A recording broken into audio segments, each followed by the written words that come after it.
Welcome back, as we now look at how to read the DTI.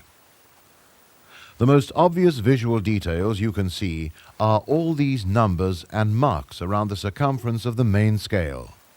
What these represent are parts of a millimeter. As the plunger moves, the pointer tip will begin to pass over these graduated divisions.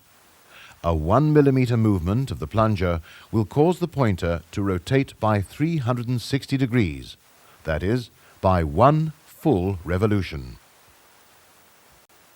On the scale, 1 millimeter has been graduated into 100 divisions, spaced equally around the full circumference of the gauge face.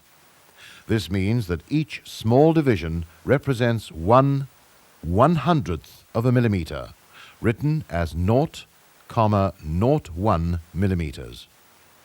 Every 10th division, you'll notice, is given a number.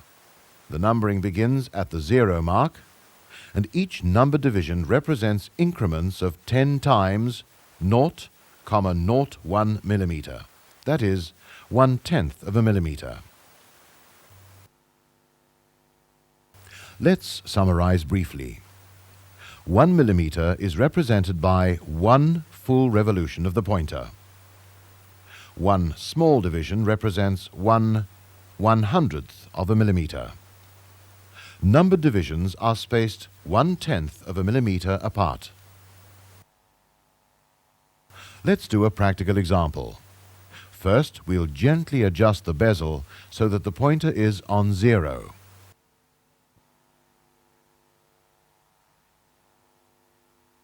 Now we'll give our workpiece a turn, which will move the plunger whilst we watch the pointer.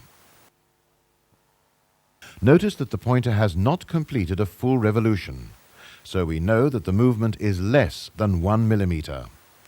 It has moved from 0 through 74 divisions, or we can say that it has moved 74/100ths, which is written as 0,74 millimeters.